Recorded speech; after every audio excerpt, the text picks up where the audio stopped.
Quiero comenzar leyendo del libro de Isaías, el capítulo 46 y los versículos 9 y 10. Isaías 46, 9 y 10. Estos versículos nos dicen por qué es que Dios es el Dios verdadero. ¿Qué distingue al Dios verdadero de todos los pretendientes, los que dicen ser pero no son? Dice aquí Dios: acordaos de las cosas pasadas desde los tiempos antiguos, porque yo soy Dios y no hay otro Dios, y nada hay semejante a mí. ¿Por qué? Versículo 10. Que anuncio lo porvenir desde el principio, y desde la antigüedad lo que aún no era hecho. Que digo, mi consejo permanecerá y haré todo lo que quiero. Ahora, otro texto que necesitamos leer es Amós 3:7, un texto muy bien conocido. Porque no hará nada Jehová el Señor sin que revele su secreto a sus siervos los profetas. Ahora, basado en estos dos textos, Isaías 46, 9 y 10 y Amós 3:7, podemos alcanzar 4 conclusiones. 1. Dios conoce el fin desde el principio. Dios conoce cabalmente el futuro desde un pasado en el cual Él vive. En segundo lugar, siendo que Dios conoce el fin desde el principio, es capaz de anunciar de antemano lo que va a pasar en el futuro. Porque si Dios conoce lo que va a ocurrir, Dios es capaz de revelar lo que va a ocurrir en el futuro. Número 3, Dios no es un observador pasivo de lo que ocurre en la historia. Dios está activamente involucrando, dirigiendo los eventos para alcanzar el fin que Él mismo ha establecido. Por eso dice, haré todo lo que quiero, dice en Isaías 46 y el versículo 10. Y 4, Dios no mantiene en secreto sus planes para el futuro, sino que revela a sus siervos los profetas lo que va a ocurrir en el futuro. De estos dos pasajes podemos sustraer estas conclusiones. En esta serie de 2 temas vamos a estudiar una profecía que se ha cumplido parcialmente, pero no todavía en su plenitud. Y vamos a ver que Dios tiene el poder no solo de anunciar lo que va a suceder en el futuro, sino de intervenir para que toda la historia ocurra como Él ha dicho que va a ocurrir. Desde el inicio de nuestro estudio, quiero decirles que nuestro estudio apelará al intelecto, a la razón y a la lógica. Voy a decir algunas cosas que posiblemente parezcan recalcitrantes, pero no es la intención en este tema ni en el siguiente ofender a nadie. Pero voy a hablar sin titubeos y sin vergüenza de lo que dice la Sagrada Escritura. Así que no se enojen conmigo, enójense con la Biblia. Porque lo que vamos a sustraer está en la Sagrada Escritura. No se enojen con la Biblia. Pero si van a estar disgustados, pues echen la culpa a Dios, porque Dios fue el que reveló estas cosas. Ahora, el enfoque central de lo que nosotros vamos a estudiar es identificar al anticristo de la Biblia.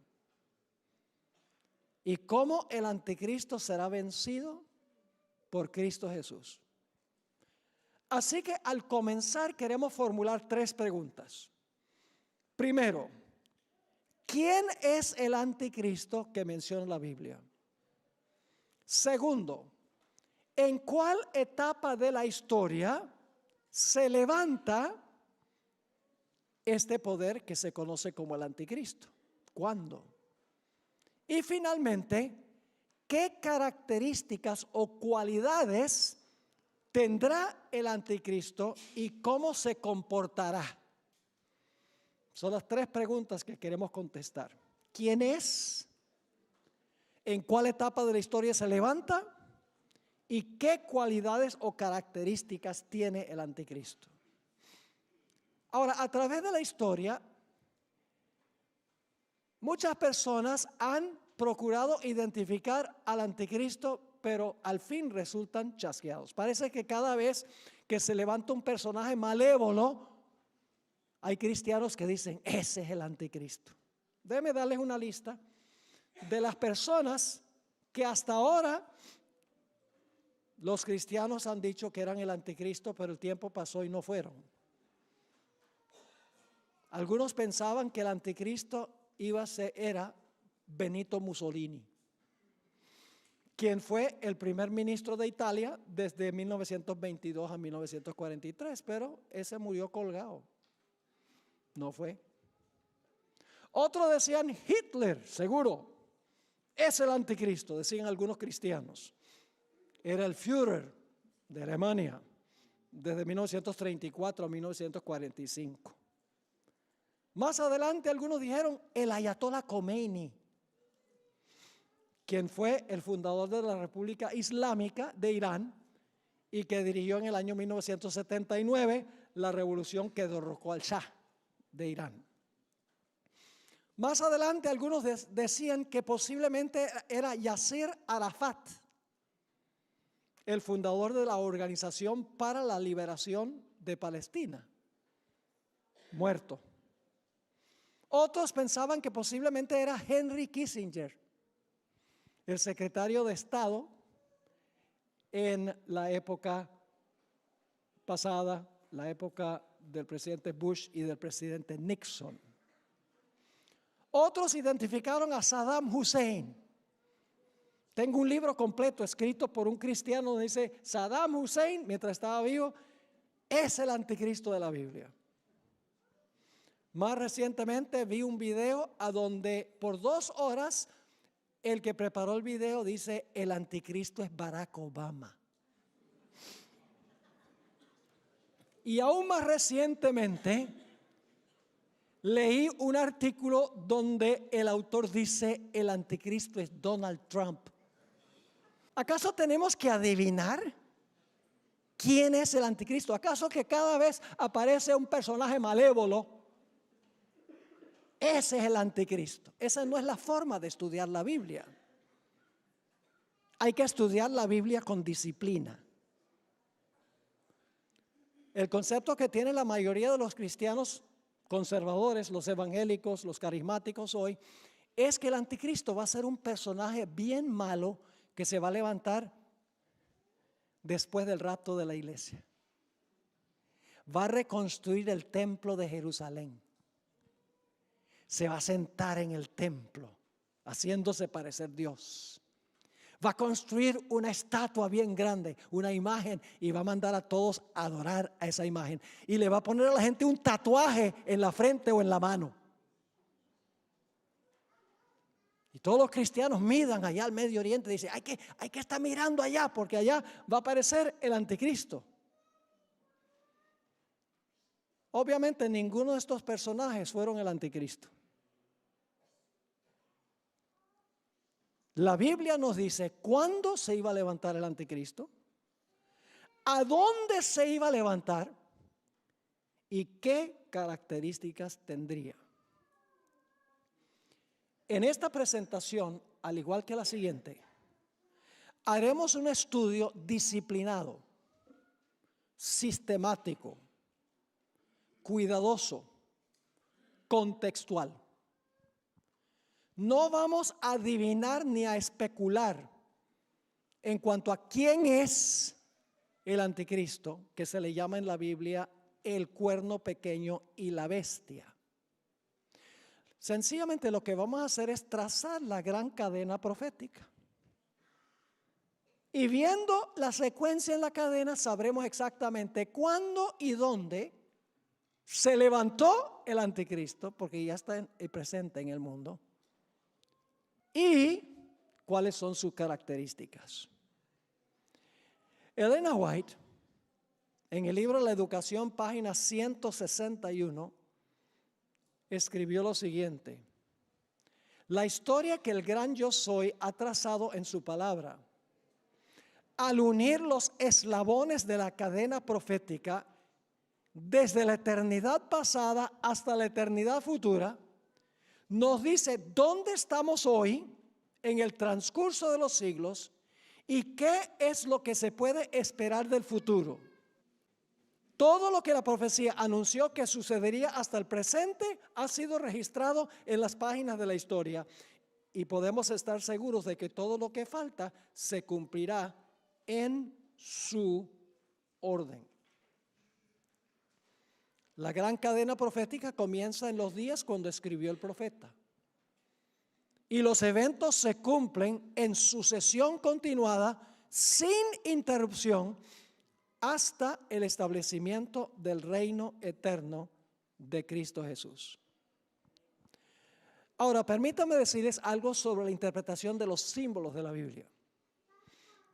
El libro de Daniel, específicamente el capítulo 7 que vamos a estudiar esta noche, usa muchos símbolos. Los símbolos no se pueden tomar literalmente. El símbolo literal representa una realidad mayor. Es representativo de algo. Ahora, ¿cómo determinamos nosotros el significado de un símbolo? Bueno, en primer lugar, a veces el mismo pasaje que uno está estudiando da el significado del símbolo. Les doy un ejemplo. En Apocalipsis 17 dice que hay una ramera que está sentada sobre muchas aguas. En el versículo 15 explica qué representan las aguas. Las aguas representan ¿qué cosa? Muchedumbres, naciones, lenguas y pueblos. Es decir, el mismo capítulo explica qué son las aguas. Pero cuando no se explica en el contexto el significado de un símbolo, vamos a otras partes de la Biblia que usan el mismo símbolo para entender lo que el símbolo significa. La Biblia es su propio intérprete. Así que la profecía que vamos a estudiar matemáticamente es la profecía de Daniel 7. Así que vayan conmigo a Daniel 7 y vamos a leer los versículos 1 y 2.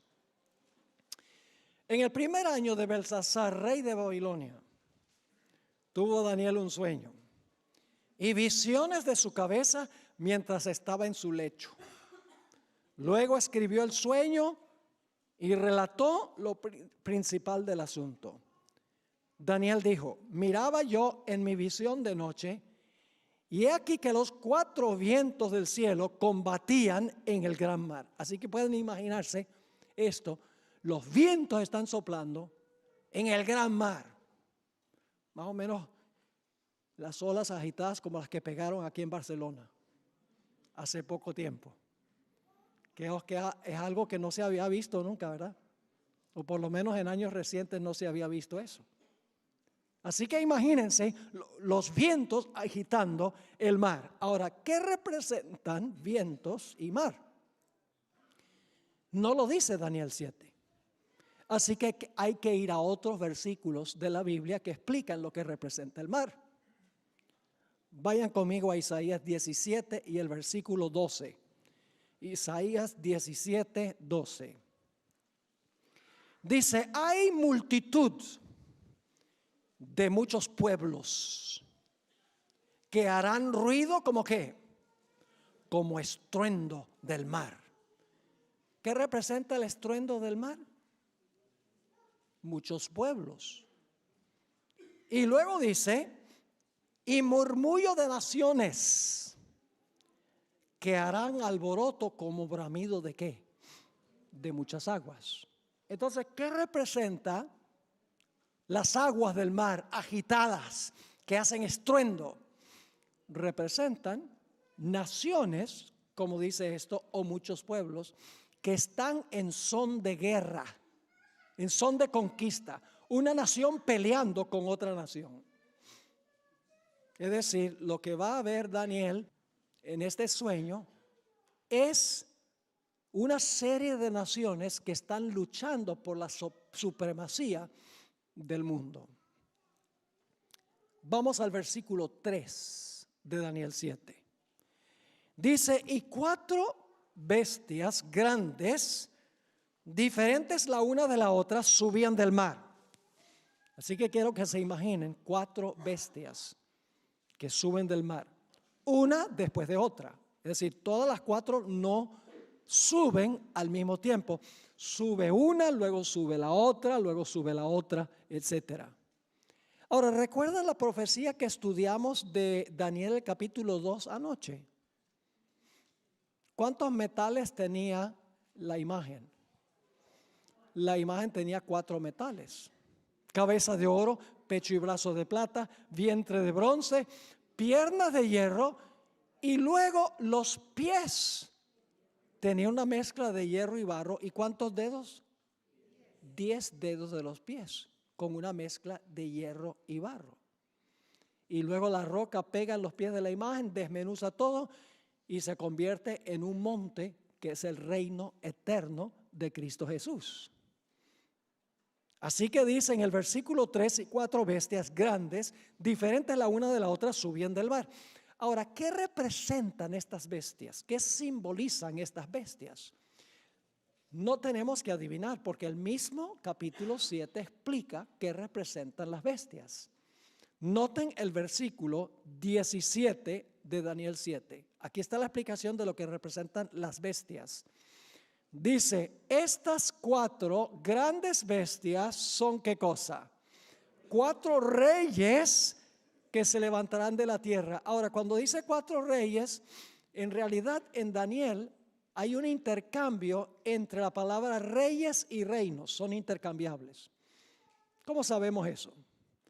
Porque en Daniel el capítulo 2, si ustedes recuerdan anoche, estudiamos Daniel el capítulo 2, 39, Dios le dice a Nabucodonosor, tú eres la cabeza de oro y después de ti se levantará otro reino.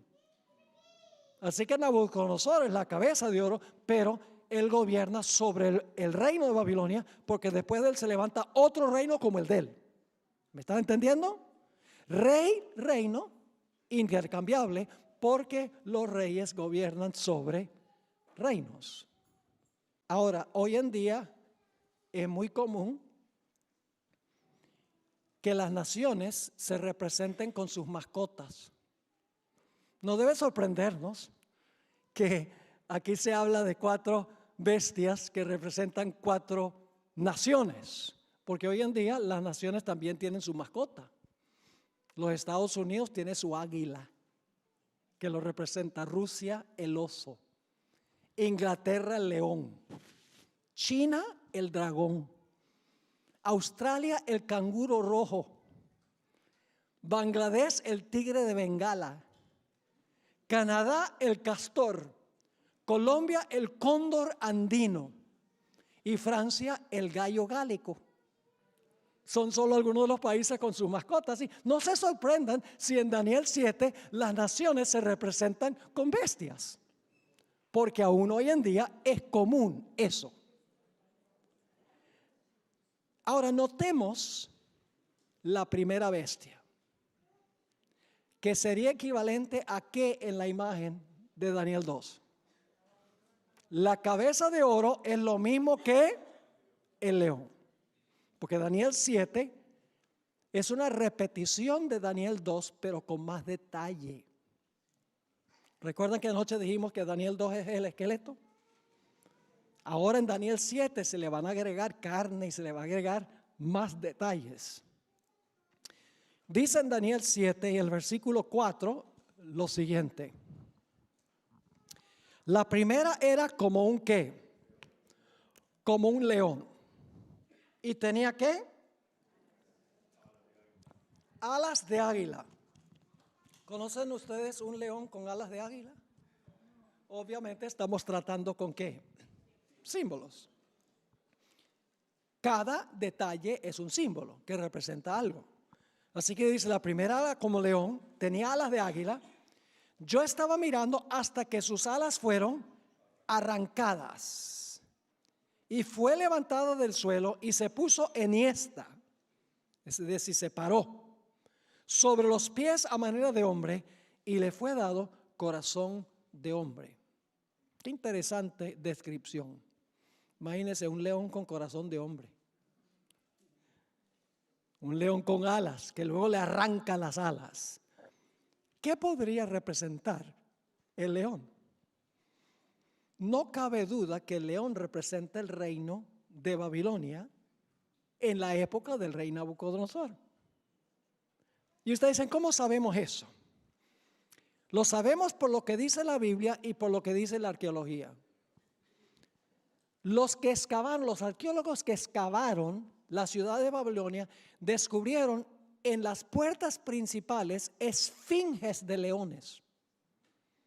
Es decir, el león era muy predominante en las entradas a la ciudad de Babilonia. Además de eso, la Biblia, y claro, no podemos leer todos los versículos, pero se lo voy a mencionar. La Biblia explícitamente se refiere a Babilonia como un león. En Jeremías 51:38, si están anotando, y Jeremías 50:44, dice que Babilonia es como un león. Daniel 7 no dice Babilonia es el león, pero en Jeremías, que vivió poco antes de la visión de Daniel 7, dice que el león representa a Babilonia. En Deuteronomio 28:49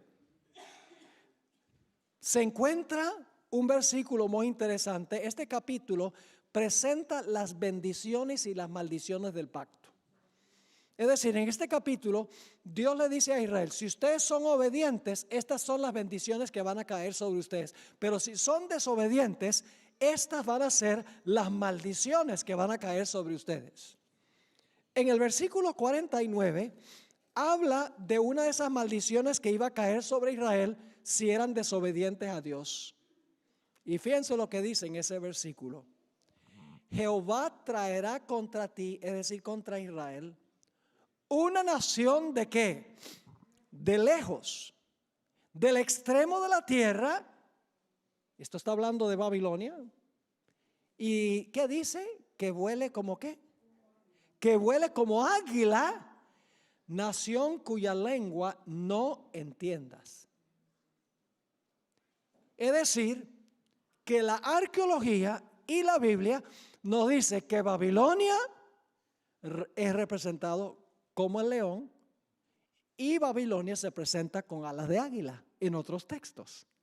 Así que sabemos que el primer reino es el mismo reino de la cabeza de la imagen. Representa a Babilonia. La cadena profética comienza con ¿qué reino? Con Babilonia, que gobernaba en los días de Daniel. Tenemos un punto de comienzo. ¿Cuándo comienza la cadena? Y luego los eventos proféticos ocurren uno tras otro en la secuencia de la historia, sin paréntesis y sin interrupciones. Ahora, ¿qué significa que las alas le son arrancadas? Vamos a encontrar en unos momentos que las alas en la Biblia representan rapidez de conquista. Es decir, este es un león que vuela, es un león que es rápido en la conquista. ¿Qué significa el hecho de que se le arrancan las alas y el corazón que tiene el león, corazón de león, ahora lo que se le da es un corazón de hombre? Pues si se le arrancan las alas, dice, significa que va a dejar de ¿qué? Va a dejar de conquistar. ¿Han oído ustedes hablar alguna vez de Ricardo Corazón de León, rey de Inglaterra? ¿Por qué se le llama Ricardo Corazón de León? Porque era un hombre muy ¿qué? Muy valiente. Pero imagínense un león con corazón de hombre. ¿Cuánta valentía tiene? Es decir, Babilonia iba a menguar su poder y finalmente iba a caer. Y ahora venimos a la segunda bestia, representado por la plata en el vientre no en el vientre, sino en el pecho y los brazos de la imagen de Daniel 2. Vamos al versículo 5. Y he aquí otra segunda bestia, semejante a un oso, la cual se alzaba de un lado más que del otro. Es decir, un oso turuleto, un oso chueco. No sé si usan esa palabra, son palabras de la Real Academia Española. Así que dice, he aquí otra segunda bestia, semejante a un oso, la cual se alzaba de un lado más que del otro. Es decir, el oso está más alto en un lado que en el otro. Y tenía en su boca 3 costillas entre los dientes. ¿Qué acababa de hacer? Había devorado. ¿Qué cosa? Al leoncito. El oso le ganó al león. Sigue diciendo, y le fue dicho así, levántate, devora mucha carne. ¿Qué representa el oso? No tenemos que adivinar. Porque cuando miramos el capítulo 8, que no tenemos tiempo de leer el capítulo 8, solamente le voy a describir. En Daniel el capítulo 8 habla de un carnero. El carnero tenía 2 cuernos. Uno de los cuernos era más alto que el otro. Así como el oso era más alto en un lado que el otro, encontramos en Daniel capítulo 8 que el carnero tiene un cuerno más alto que el otro. Y en Daniel 8 se identifica qué representa el carnero. Dice que el carnero son los reyes de Media y de Persia. Eso lo dice Daniel 8 y el versículo 20. Entonces, ¿qué representa el oso más alto en un lado que en el otro? Y el carnero que tiene un cuerno más alto que el otro, representa el siguiente reino Medo-Persia. Y fíjense, no tenemos que adivinar esto. El mismo libro de Daniel identifica el segundo reino como Medo-Persia. ¿Recuerdan la historia de Daniel, el capítulo 5? Cuando Belsasar estaba haciendo su fiesta de celebración, apareció una mano escribiendo sobre la pared, Mene, Mene, Tekel, Uparsin. El reino es quitado de ti, Belsasar, el último rey de Babilonia, y es dado ¿a quiénes? A los medos y a los persas. El mismo libro de Daniel identifica cuál es el segundo reino, Medo-Persia. Ahora, dicho sea de paso, Babilonia gobernó desde el año 605 antes de Cristo hasta el año 539 antes de Cristo. Recuerden que antes de Cristo los años van para abajo. Después de Cristo suben. Medo-Persia gobernó desde el año 539 hasta el año 331 antes de Cristo. Ahora, ¿qué representan las 3 costillas en la boca del león? Cuando miramos la historia, Babilonia fue derrotada cuando Medo-Persia conquistó a 3 provincias en particular. Esas provincias del reino babilonio eran Lidia, Egipto y la ciudad de Babilonia. Históricamente se demuestra que esas fueron las 3 provincias que los medos y los persas derrotaron para quedarse con el reino de Babilonia. Así que el segundo reino es Medo-Persia. Vamos al tercer reino. Daniel 7 y el versículo 6. Yo pregunto, ¿es este un estudio disciplinado de esta profecía? Disciplinado, no estamos adivinando, ni conjeturando, ni imaginando, no, estamos sencillamente siguiendo la cadena profética. El tercer reino se encuentra en Daniel 7:6. ¿A qué parte de la imagen sería paralela esta tercera bestia? Tiene que ser el vientre de bronce. Dice en Daniel 7:6, después de esto miré, y he aquí otra, semejante a un leopardo. Yo pregunto, ¿un leopardo es veloz? ¿Es veloz un leopardo? Pero fíjense, no solo es veloz, sino con 4 alas de ave en sus espaldas. No solo es un leopardo veloz, sino que tiene 4 alas. Una bestia súper veloz para la conquista. En un momento se los voy a comprobar. Ahora, ¿qué representa este leopardo? Dice que el leopardo, la profecía, tiene 4 alas de ave. Tenía también esta bestia, ¿cuántas cabezas? 4 cabezas, y le fue dado dominio.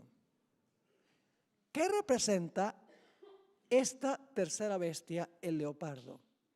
No cabe duda que representa a Grecia.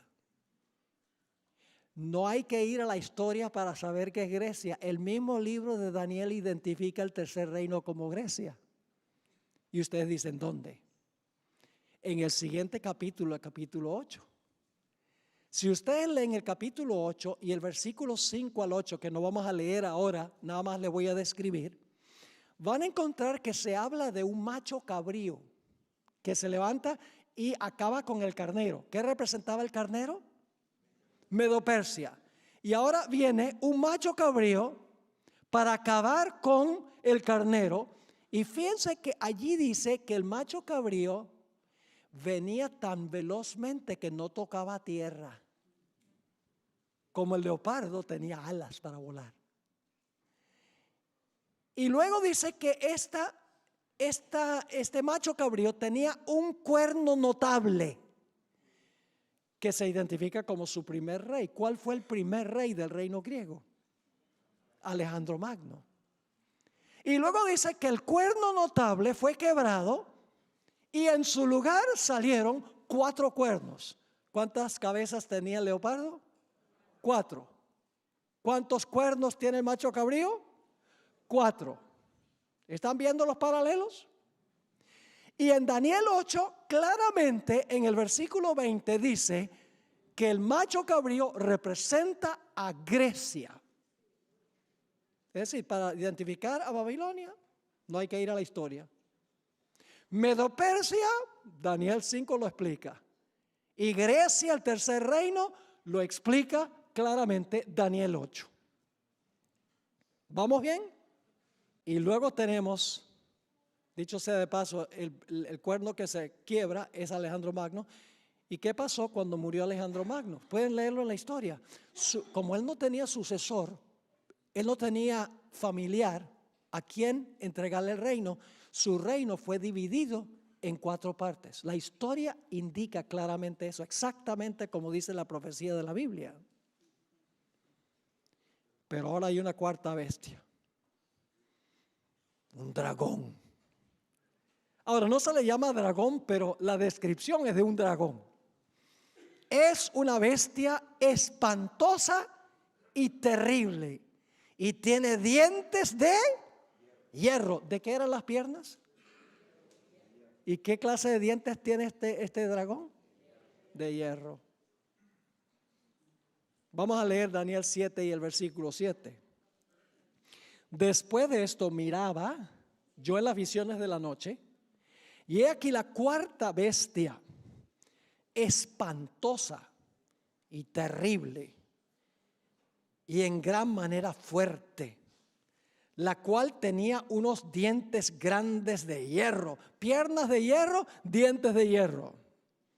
Devoraba y desmenuzaba, y las sobras hollaba con sus pies. Y era muy diferente de todas las bestias que vi antes de ella, y tenía 10 cuernos. 10 dedos, 10 cuernos. ¿Vamos bien o no? ¿Es paralelo Daniel 7 a Daniel 2? Todos los detalles indican que Daniel 7 está añadiendo detalles. Ve, en Daniel 2 sencillamente dice, la cabeza de oro es Babilonia, pero el capítulo 7 te dice que este reino fue muy veloz en conquistar y que finalmente perdió su poderío. Fueron arrancadas las alas y se le dio corazón de hombre. Pecho y brazos de plata, sencillamente dice pecho y brazos de plata.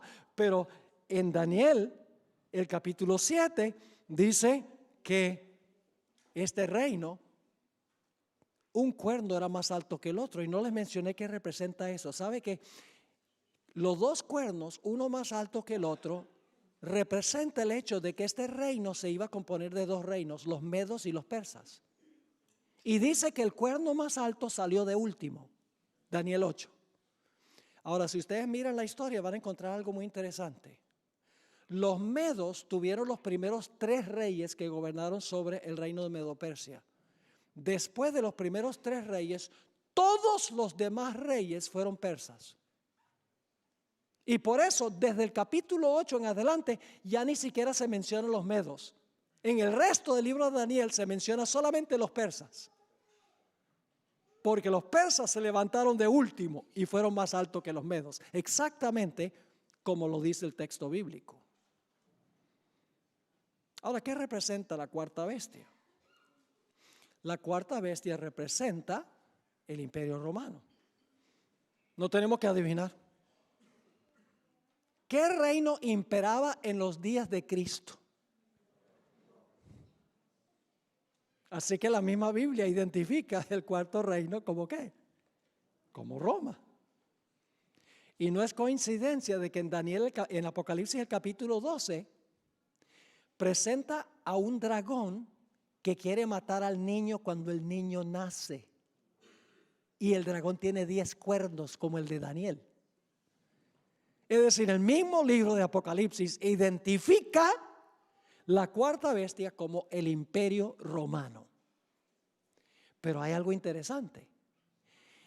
El Imperio Romano, según el texto, tiene 3 etapas consecutivas. Vamos a Daniel 7, 23 y 24, a donde se explica un poco más la cuarta bestia.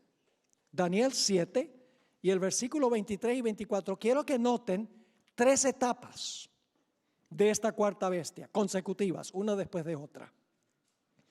Dice allí, en el versículo 23, dijo así: la cuarta bestia será un cuarto reino en la tierra, el cual será diferente de todos los otros reinos. Y a toda la tierra devorará, trillará y despedazará. Es decir, por un tiempo, la cuarta bestia existe sin cuernos. La cuarta bestia sola, sin cuernos. Pero luego sucede algo.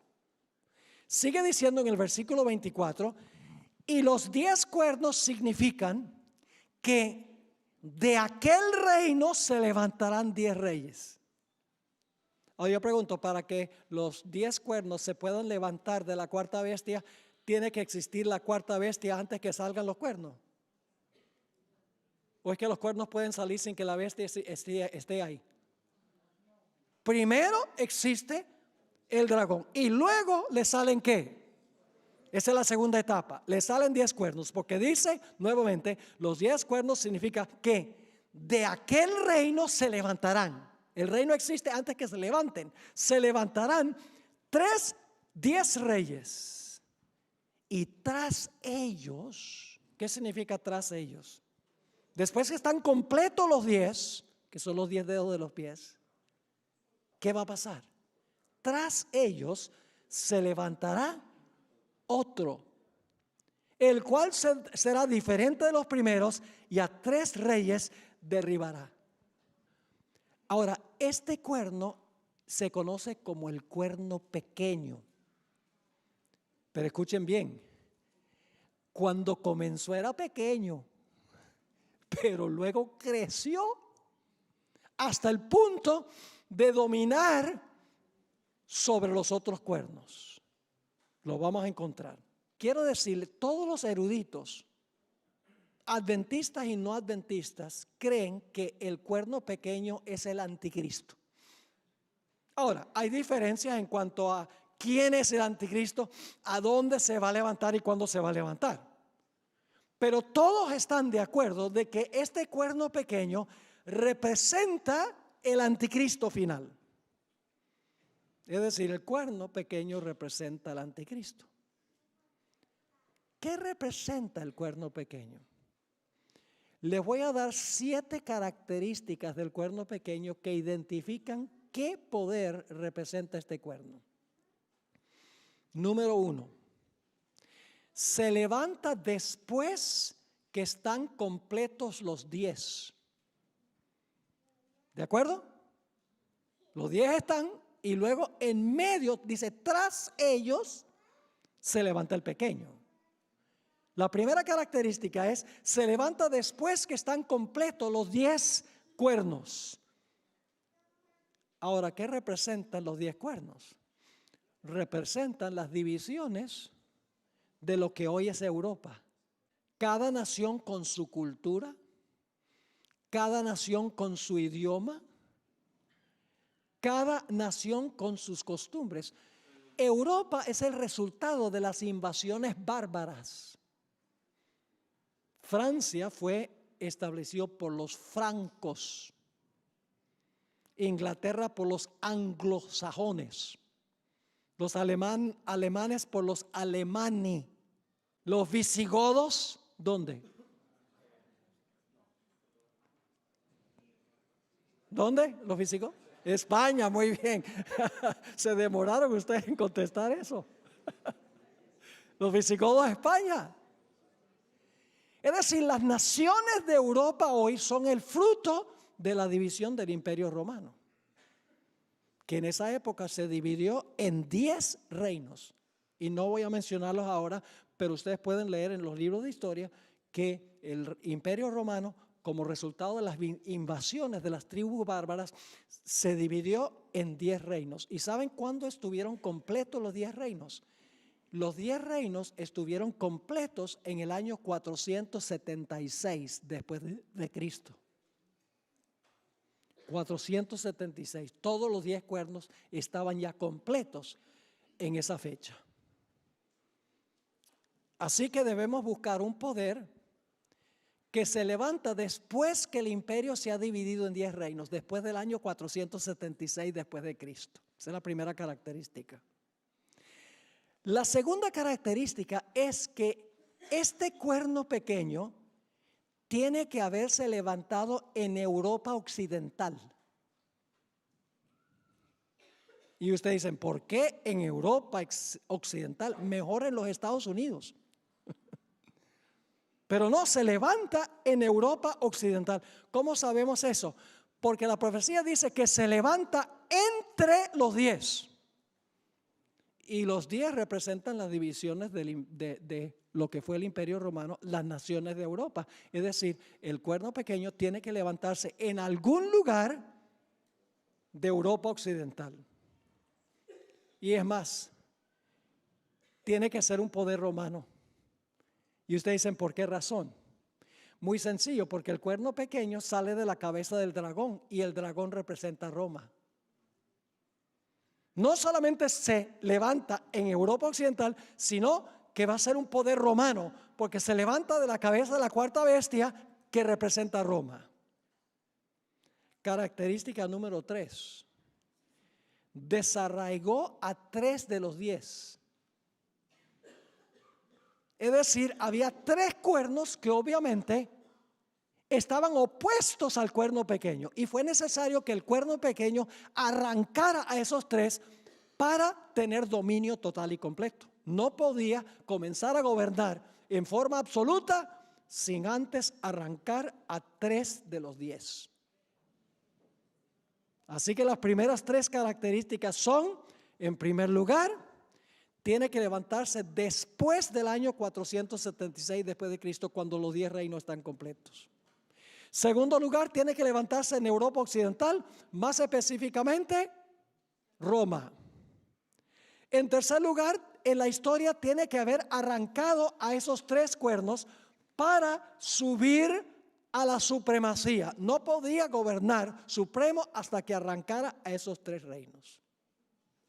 4 características más se encuentran en el versículo 25. 4 características más. Y hablará palabras contra el Altísimo. Apocalipsis, que vamos a estudiar mañana, Apocalipsis 13, porque es una profecía paralela a Daniel 7.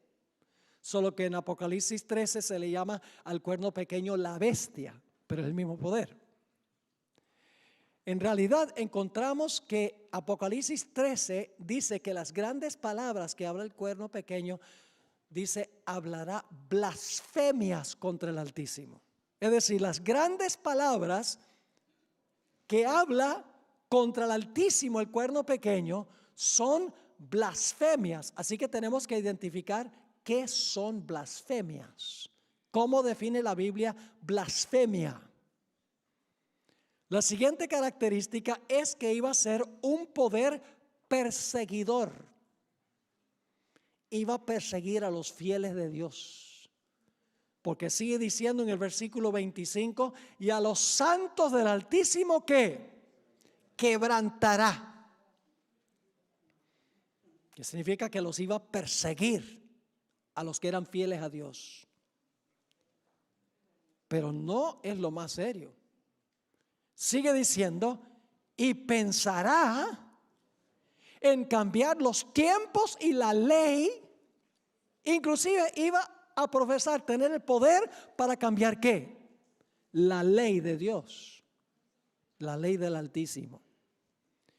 Y luego dice que iba a gobernar por tiempo, tiempos y la mitad de un tiempo. Así que 7 características.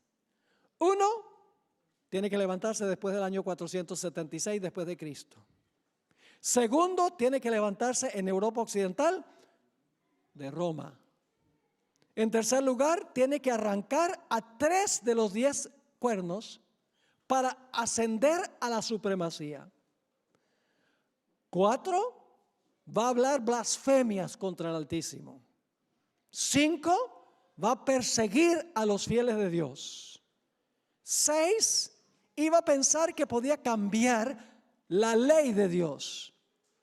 Y finalmente iba a gobernar por tiempo, tiempos y la mitad de un tiempo.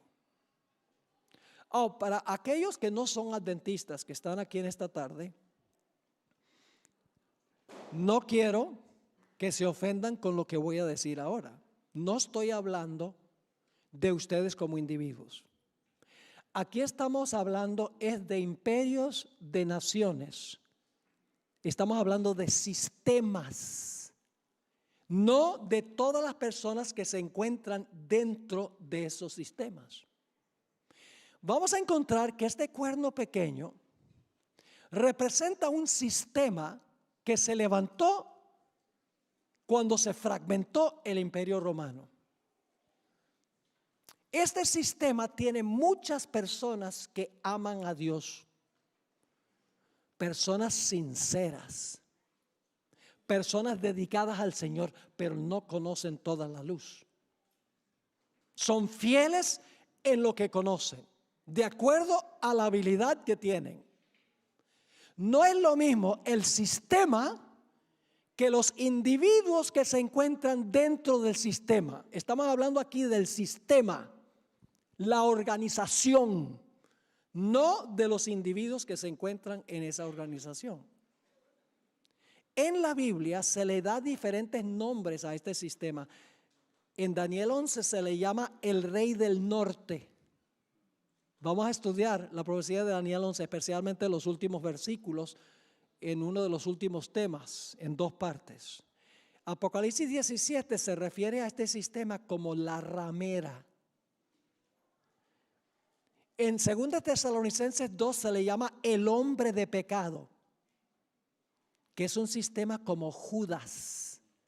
porque se le llama el hijo de perdición. El único en la Biblia que se le llama hijo de perdición fuera de este sistema es Judas Iscariote, quien profesaba ser leal a Cristo, pero lo traicionó. Se le llama en Daniel 7 el cuerno pequeño y también en Daniel 8. En Mateo 24 se le llama la abominación asoladora. En Apocalipsis 13 se le llama la bestia. En 1 de Juan, el anticristo. Todos estos nombres denotan el mismo sistema.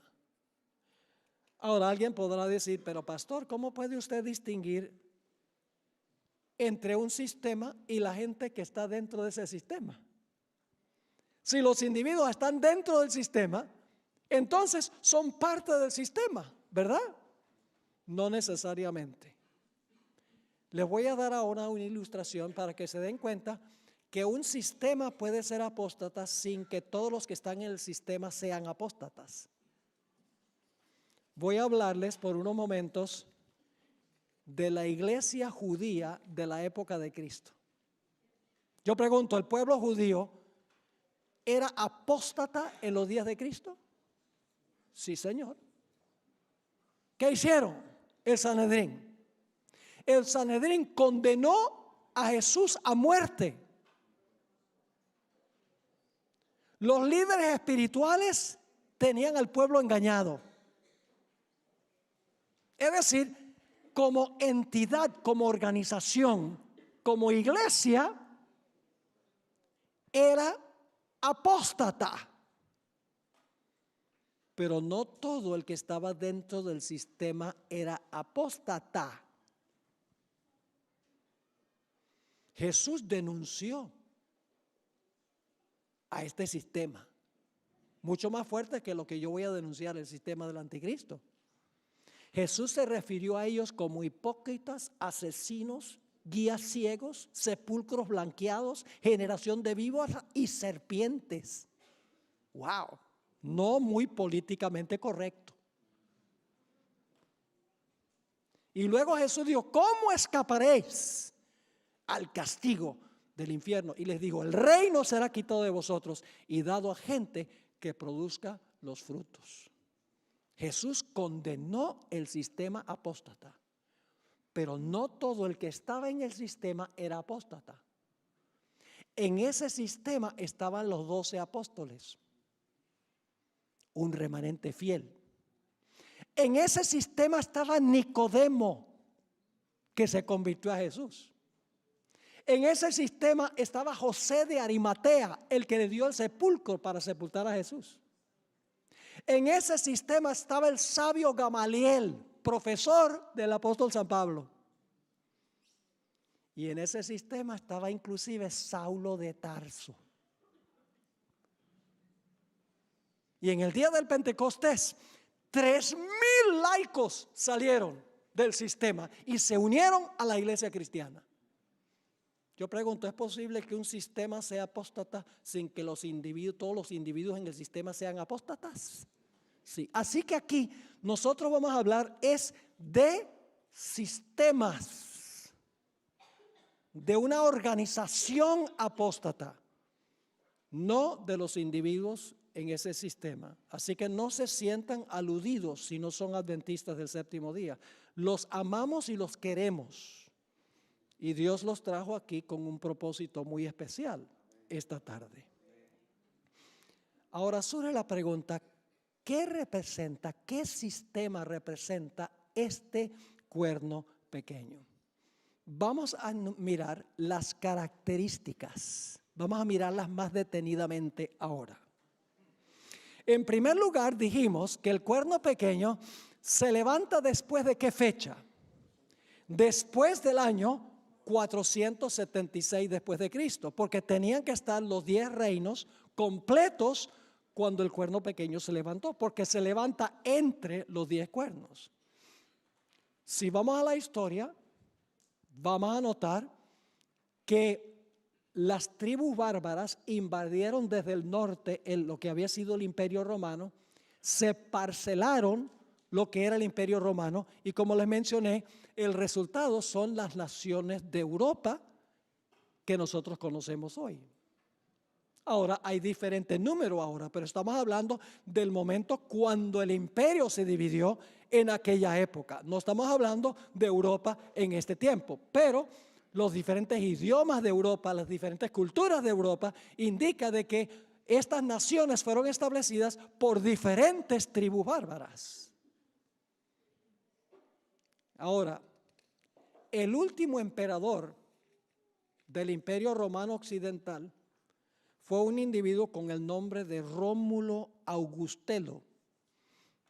Fue depuesto en el año 476 y después de eso no hubo emperador en el Imperio Occidental.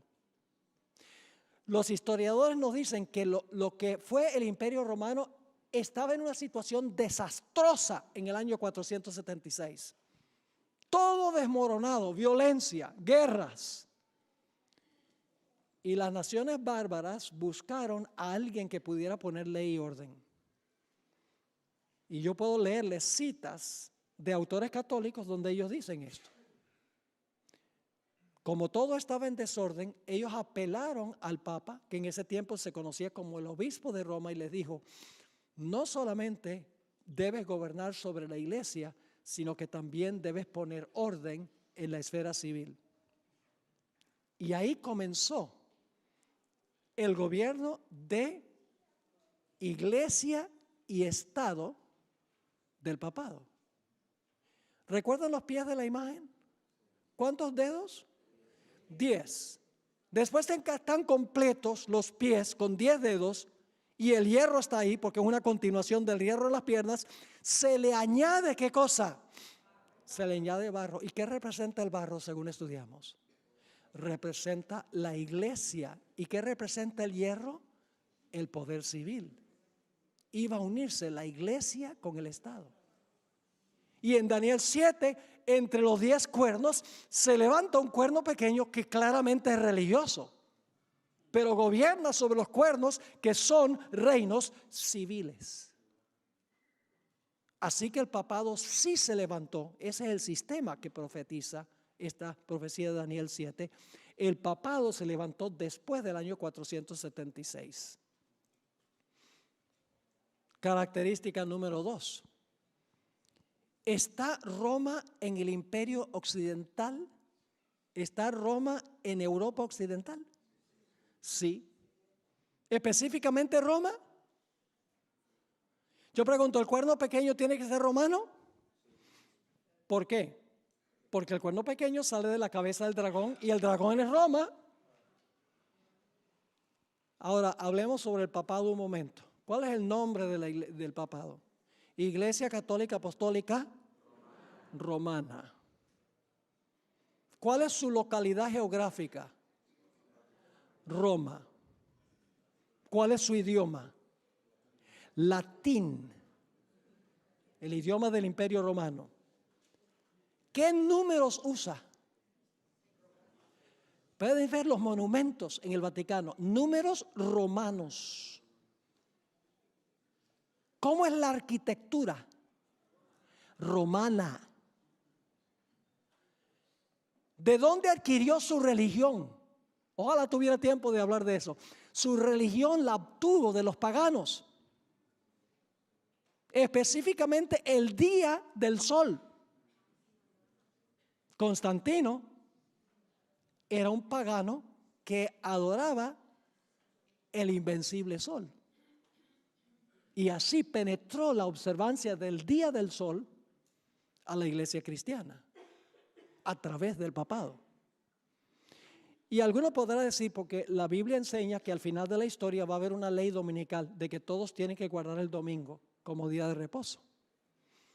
El día que el papado estableció y que los protestantes han adoptado también de su madre, de la madre que estableció el domingo como día de reposo. Y alguno dice, pero pastor, no es lo mismo adorar al sol, como hacía Constantino, que adorar en el día del sol. Y mi respuesta es que en principio son lo mismo. Y le voy a explicar por qué. ¿Quién creó el sol? Dios. ¿Lo creó para la adoración? ¿Qué sucede si usted lo convierte en un objeto de adoración? ¿Cómo se llama eso? Idolatría. ¿Quién creó el primer día de la semana? Dios. ¿Lo creó como día de adoración? No. ¿Qué sucede si usted lo hace un día de adoración? Idolatría. No importa que sea un objeto o un día que el hombre establece para la adoración, el principio es el mismo. El domingo entró del paganismo al papado y a través del papado al protestantismo.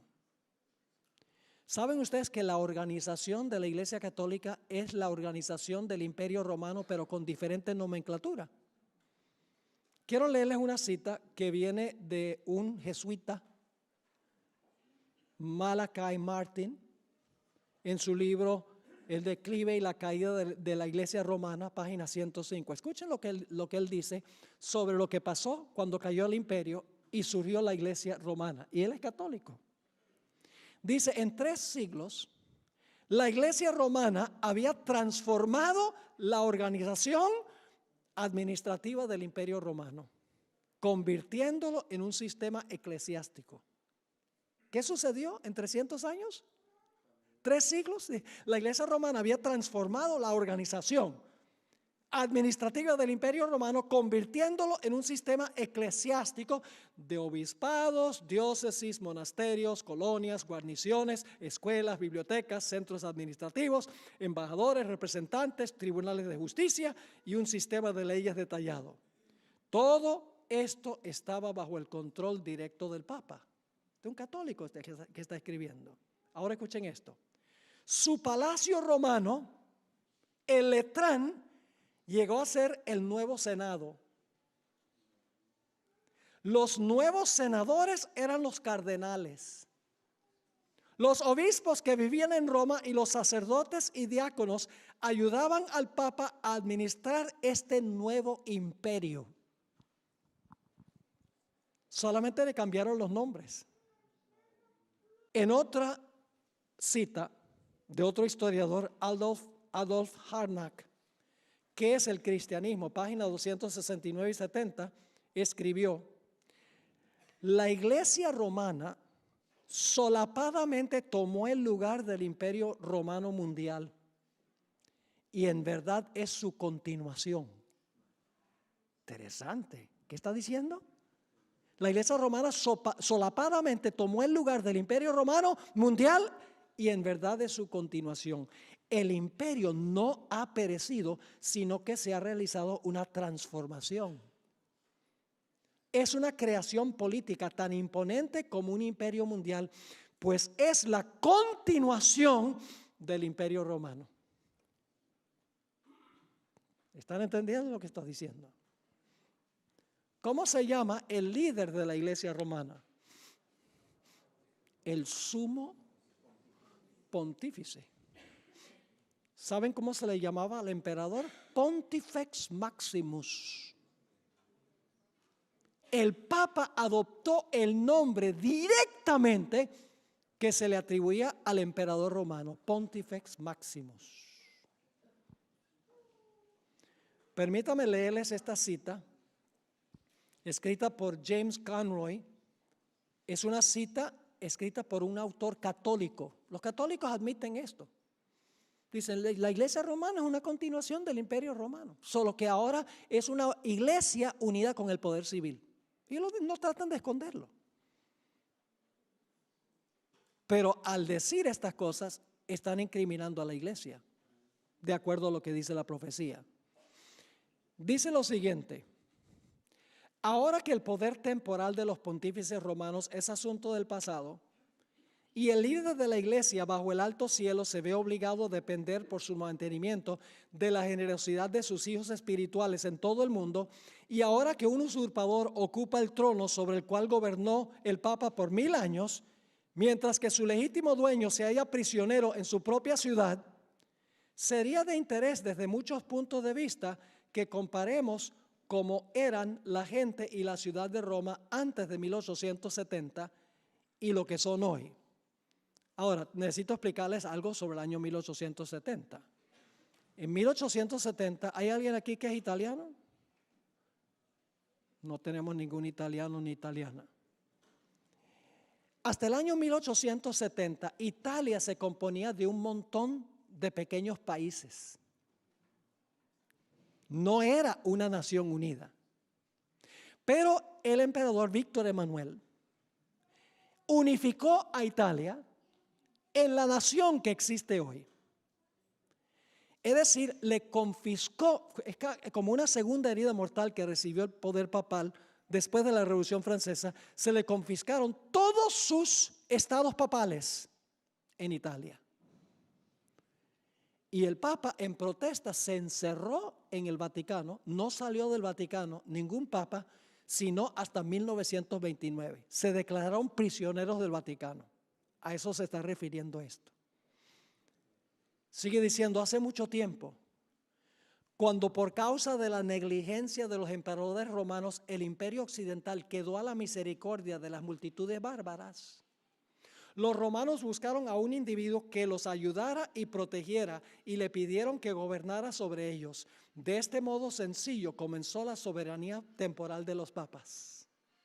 Y humildemente ascendiendo, escuchen esto, esto es un católico escribiendo, y humildemente ascendiendo al trono de César, el vicario de Cristo se apropió del cetro ante el cual los emperadores y reyes de Europa se inclinaron reverentemente por muchos siglos.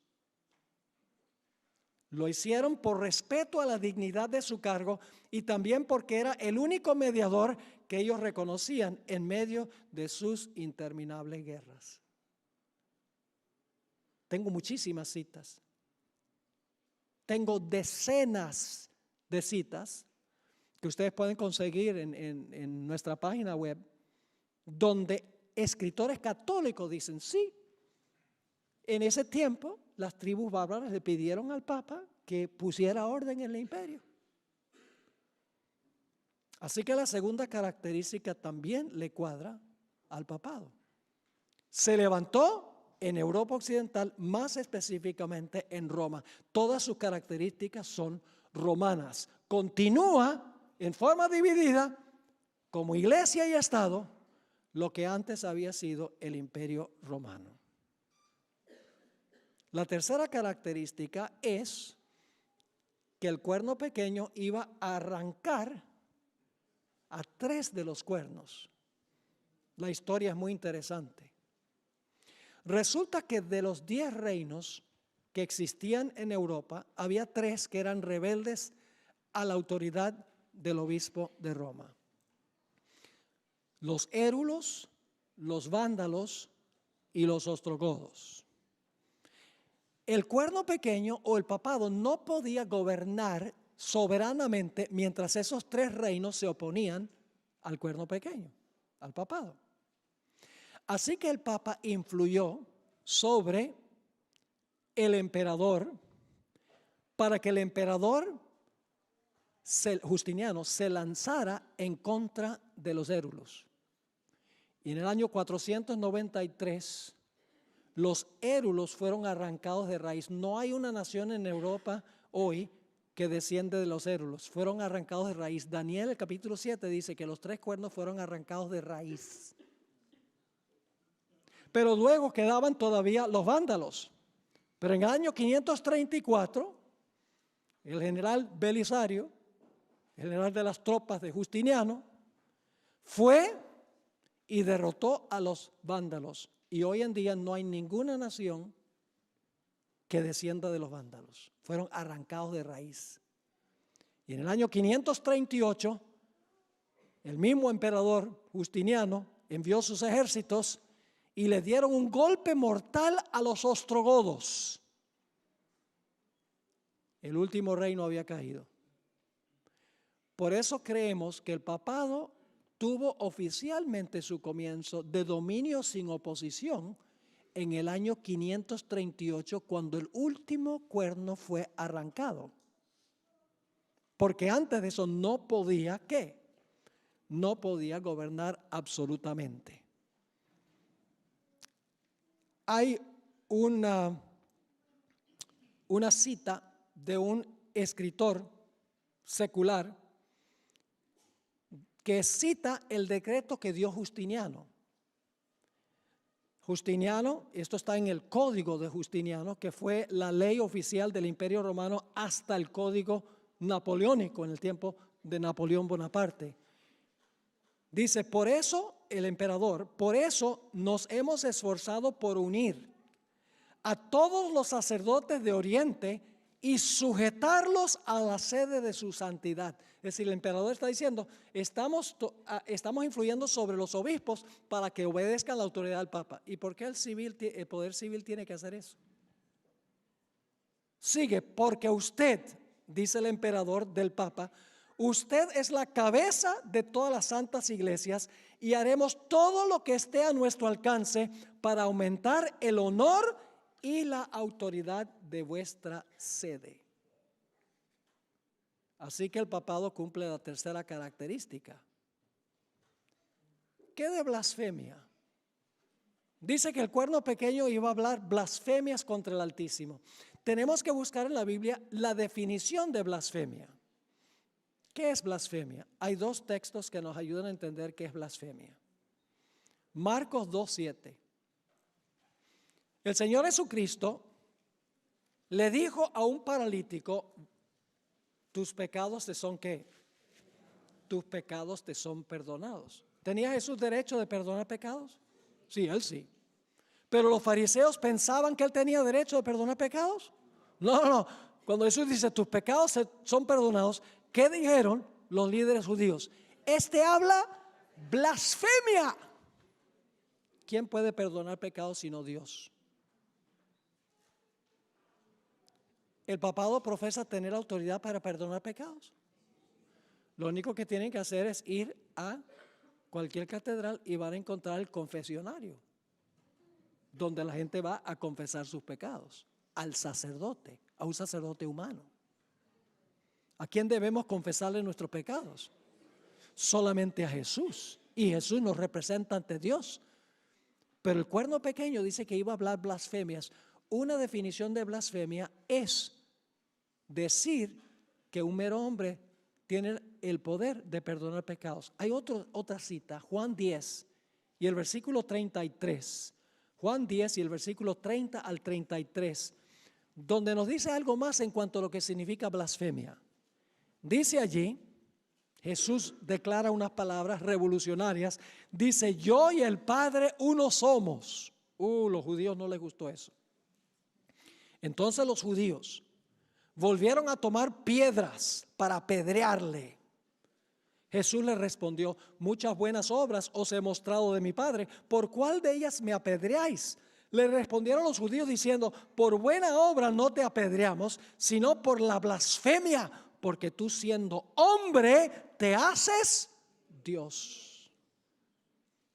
Jesús profesaba ser representante de Dios en la tierra y lo era. Pero los judíos no pensaban que era. Es decir, profesar ser Dios en la tierra sin serlo en verdad es ¿qué? Blasfemia. Yo pregunto, a través de la historia, tal vez no tanto con Francisco ahora, ojalá yo tuviera tiempo de hablarles de Francisco, pero déjenme decirles, nosotros tenemos a 4 personas que van a venir de nuestro ministerio acá el lunes. Hemos traído algunos materiales. Uno de esos materiales es un dispositivo que tiene 8 temas que prediqué en diciembre sobre la estrategia de los jesuitas para tomar dominio del papado y los reyes de la tierra. Es una serie muy interesante que vamos a tener disponible. Hoy en día el Papa Francisco no dice yo soy Dios en la tierra porque vivimos en una sociedad sofisticada. Pero nosotros no tenemos que comprobar que hoy en día el papado profesa que el Papa es Dios en la tierra. Solamente tenemos que hacerlo durante el periodo en que el papado gobernó. Porque esta profecía está hablando del periodo pasado que gobernó el papado. Y ustedes saben que a través de la historia pasada, los papas profesaban ser el vicario de Dios en la tierra. Que significa el que ocupa el lugar de Dios en la tierra.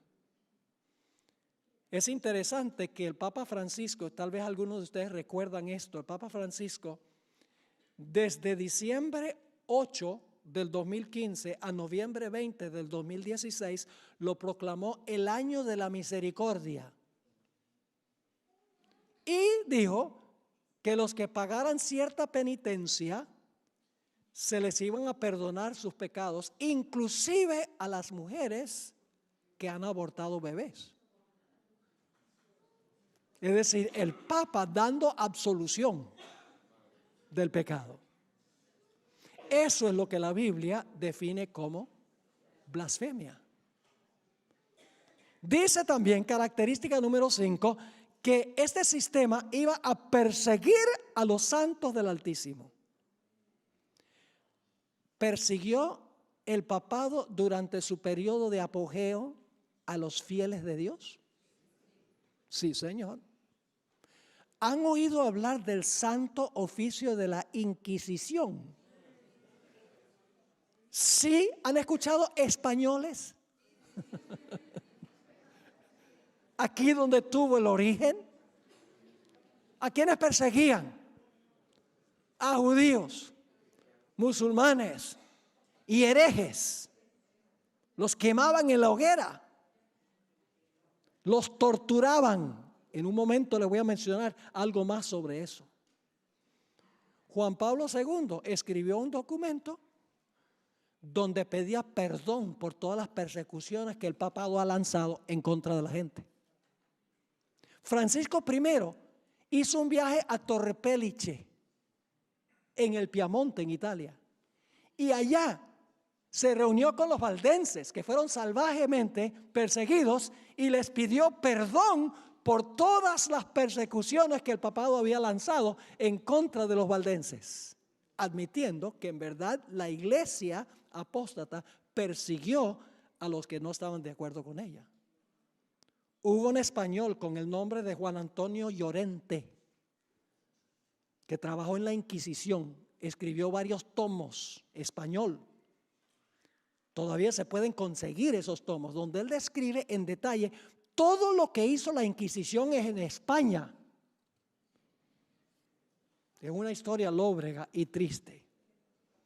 En América Latina, la Inquisición funcionó en 3 países: en Colombia, en México y en Perú. Hace varios años tuve la oportunidad de visitar la ciudad de Lima, Perú. Y un lugar que siempre había querido visitar era el Palacio de la Inquisición. Yo sé que aquí hay varios peruanos porque me lo han dicho. En la entrada, ahora me dicen que ahora como que han eliminado eso, pero todavía estaba allí cuando yo fui. 2 veces en realidad visité el Palacio de la Inquisición. Cuando uno entraba, encontraba un mural grande ilustrando un auto de fe en la Plaza de Armas, donde estaban procesando, quemando en la hoguera a herejes. Luego, la guía nos llevó a la Cámara de las Torturas, donde mostraron todos los implementos que usaba la Inquisición para torturar a los que no estaban de acuerdo con la iglesia. Los cuerpos de los herejes fueron azotados, flagelados, ahogados, incinerados, sofocados, desmembrados, dislocados, estirados, descoyuntados. Si quieren conocer un poco más sobre esto, busquen en Google Inquisición Lima. Yo pregunto, ¿esta característica le cuadra al poder papal? ¿Persiguió a los fieles de Dios? Sí, Señor. ¿El papado profesa haber cambiado la ley de Dios? Sí, Señor. Permítame leerles una cita de una enciclopedia católica que se llama Prompta Biblioteca. Yo tengo, este es un comentario de la Iglesia Católica de mucha reputación, tiene 10 volúmenes. Yo tengo los 10 volúmenes, alguien me los regaló, aunque es bastante antiguo. En el artículo Papa dice lo siguiente en cuanto al significado de la palabra Papa. El Papa puede modificar la ley divina, porque su poder no es de los hombres, sino de Dios. y actúa en lugar de Dios sobre la tierra con pleno poder de atar y desatar a sus ovejas. El Papa dice, tiene el poder de modificar la ley divina. Ahora, aquí está lo interesante. Aquellos que han sido católicos, que fueron catequizados, no sé si se dice así, pero los que pasaron por el catecismo, cuando ustedes miran el catecismo, hay algo muy raro en cuanto a los 10 mandamientos. Desaparece el mandamiento, no te harás imagen. No está. El problema es que cuando se elimina el mandamiento, no te harás imagen ni ninguna semejanza, no te inclinarás a ellas ni las honrarás. Cuando se saca ese, hay solo 9 mandamientos. Y todo el mundo sabe que hay 10. Así que lo que la iglesia romana hace es dividir el 10º mandamiento en 2. No codiciarás la mujer de tu prójimo y luego no codiciarás la mujer de tu prójimo. Mis hermanos y hermanas, codiciar es un mandamiento. No son 2. Pero como eliminan el segundo en los catecismos, aunque el segundo está en las Biblias católicas, está en las Biblias católicas, pero en el catecismo desaparece. Porque imagínense, le están enseñando a los niños, si tuviera el catecismo, ese mandamiento, los niños, ¿y por qué entonces nos inclinamos ante la imagen de la Virgen María? ¿Y por qué tenemos esta imagen del Cristo crucificado y nos inclinamos? Entonces, más conveniente sacar el segundo mandamiento. Pero la iglesia romana hizo algo más. No solamente eliminó el segundo mandamiento, sino que cambió el 4º mandamiento. ¿Qué dice el 4º mandamiento? 6 días trabajarás y harás toda tu obra, mas el primero es de Jehová tu Dios. ¿Ve que están despiertos todavía? ¿Qué dice? 6 días trabajarás y harás toda tu obra, mas el 7º es sábado de Jehová tu Dios. ¿Saben lo que dice Francisco I? Él se refiere al sábado como el sábado de los judíos. Y él dice, el sábado de los cristianos es el domingo. Eso no lo dice la Biblia. La Biblia dice que el 7º día es el sábado. Y saben ustedes que algunos calendarios aquí en Europa comienzan la semana del calendario un lunes. Ese es el primer día. Si empiezan un lunes con el primer día, ¿cuál es el 7º? El domingo. Pero no es posible, porque la Biblia dice que Cristo resucitó el primero, no el 7º. Es una trampa. Y es interesante, por ejemplo, en Colombia hay un programa que se llama Séptimo Día y lo transmiten el domingo. Muy capcioso el diablo en quitar la señal que identifica al verdadero creador y colocar un mandamiento creado por los hombres. La última característica que vamos a notar es el tiempo que iba a gobernar el cuerno pequeño. Desde su ascenso a poder absoluto, al arrancar el tercer reino en el año 538, iba a gobernar por tiempos y la mitad de un tiempo. Ahora, en Daniel 7 estamos tratando con símbolos, ¿sí o no? El león es un símbolo, el oso es un símbolo, las alas son simbólicas, el mar es simbólico, las costillas son simbólicas, los 10 cuernos son simbólicos, todo en Daniel 7 es simbólico. Así que el tiempo también debe ser simbólico. Hay tiempo literal y tiempo profético, que es simbólico. Ahora, ¿qué significa tiempo, tiempos y la mitad de un tiempo?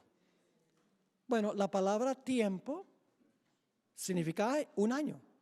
¿Recuerdan que Dios le dijo a Nabucodonosor 7 tiempos pasarán sobre ti? Significa 7 años. Así que tiempo es un año. Tiempos en plural sin calificativo, es el dual. que significa 2. Y medio tiempo, medio año. Ahora, el año bíblico tiene 360 días.